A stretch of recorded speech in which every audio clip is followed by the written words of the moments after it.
Okay, hello everyone. सो आज का ज्ञान, आई गेस जो मेरा पास्ट रहा from where I started, it have all happened कि मतलब it was not planned first of all, correct. जो मेरे साथ होता गया मैं धीरे धीरे ग्रेजुअली उसको पकड़ता चला गया और रास्ते बनते चले गए। बट आज मैं ऐसे ही एनालाइज कर रहा था कि जैसे आजकल मैं नए टैलेंट्स को देखता हूँ, हम इंटरव्यू करते हैं या ऑनबोर्ड करते हैं, there is a huge gap in terms of the skill required and the knowledge that these guys have। मतलब मैं आपको एग्जांपल समझाता हूँ। जैसे मान लीजिए मैं सेल्स की जॉब में हूँ, so my preference should be कि मैं परफॉर्म करूँ। मेरा काम क्या है जब मैं सेल्स जॉब में हूँ कि माय जॉब सेज कि मैं मार्केट में जाऊँ, लोगों को प्रेजेंटेशन दूँ और सेल्स लेके आऊँ।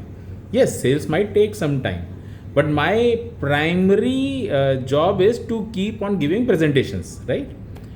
Whereas मैं आज का जो जनरेशन देखता हूँ और जैसे मैं पिछले 1-1.5 साल से काफ़ी बंदे को रिक्रूट भी कर रहा हूँ और हम हायर फायर सब कुछ कर रहे हैं, तो एक कॉमन चीज़ मैंने देखा है। एक, अगर आप उनको डेली कॉल के लिए बोलो, दे फील प्रेशर।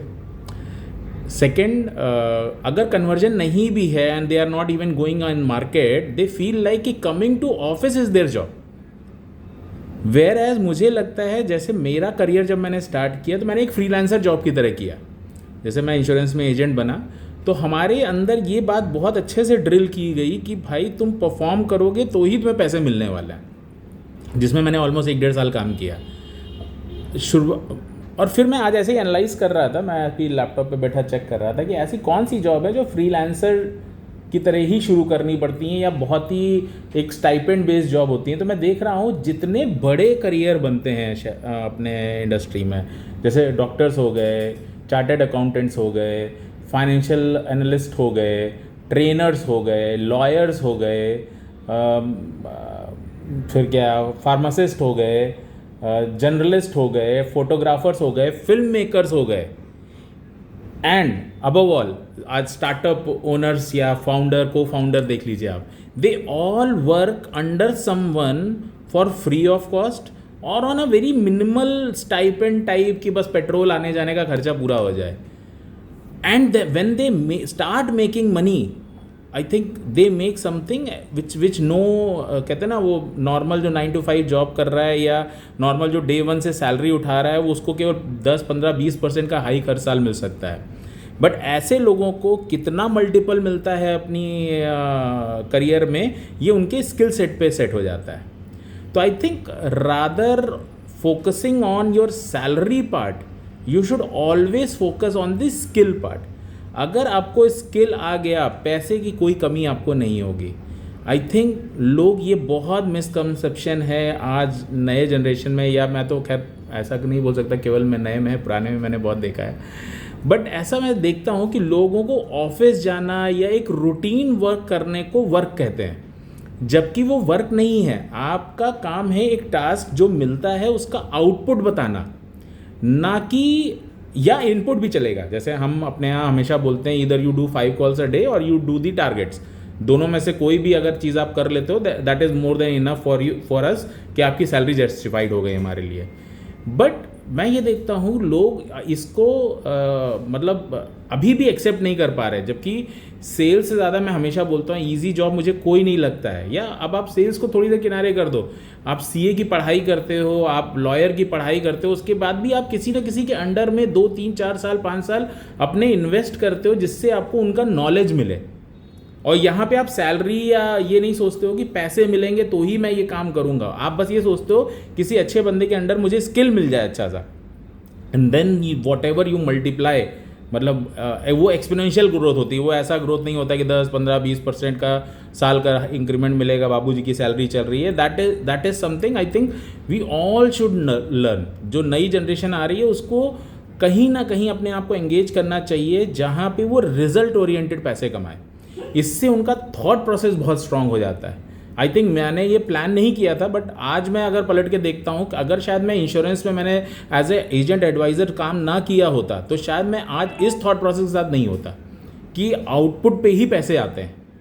तो आई एम नॉट सेइंग कि हर आदमी को इंश्योरेंस एजेंट बन जाना चाहिए, बट ऐसे किसी भी जॉब में जाने से पहले उसका स्किल एक्वायर करिए। उस स्किल को आप एक्वायर करेंगे, पैसे सामने से चल के आएंगे, पैसे की कोई दिक्कत नहीं होती है। आप आज देखिए कई स्टार्टअप फाउंडर्स ऐसे हैं जिन्होंने अपनी करोड़ों की जॉब छोड़ के, जैसे मैं शुगर कॉस्मेटिक का यहाँ पे कोट कर सकता हूँ, क्योंकि मैडम की शायद सैलरी 1 करोड़ थी जब उन्होंने शुगर कॉस्मेटिक स्टार्ट किया। वो 10, 15, 20 हज़ार से उन्होंने अपनी सैलरी स्टार्ट करी। सो 1 करोड़ कहाँ और कहाँ 1 लाख रुपए का साल का सैलरी, दोनों में ज़मीन आसमान का अंतर है। बट आज what she is earning is an exponential growth and now she is in control of her business and life. So I think ये फिनोमेना हम में से कई लोग मिस कर रहे हैं, जो हमें करना चाहिए। Work for output, result orientation अगर आप ओरिएंटेड काम करेंगे, so I think money is a by product. लोग मनी के लिए काम करते हैं, इसीलिए शायद रिजल्ट देखना भूल जाते हैं, दे गेट डिसहार्टेंड, सोचते हैं प्रेशर बहुत ज़्यादा है, ये है वो है। But I think if you work on freelancer starting, तो आपका दिमाग भी अच्छा चलता है, you keep on innovating things. आपका कोई एक चीज़ नहीं अच्छा चल रहा होगा तो आप उसको नया चीज़ ट्राई करोगे कि रेवेन्यू कैसे आए, because now your brain is tune कि आप बिना रेवेन्यू के पैसे नहीं कमा सकते। सो ये माइंड में रखो। I think this is good learning for all of us कि अगर हम अपने माइंड को प्रॉपरली ट्यून कर पाएँ कि भाई हम आउटपुट ही सब कुछ है लाइफ में। ऑफकोर्स इनपुट के बिना आउटपुट नहीं आएगा, बट इनपुट करते हुए अगर आउटपुट नहीं आ रहा है तो हमें अपने इनपुट को करेक्ट करना चाहिए। सो हर महीने के एंड में, हर दिन के एंड में, हर वीक के एंड में do analyse yourself, the input that you are doing and then the output you are getting on it. अगर इनपुट और आउटपुट में बहुत डिफरेंस है, please check what you are doing as an input. कहीं ना कहीं वो एक कहते हैं ना कहीं कुछ ना कुछ गैप होगा।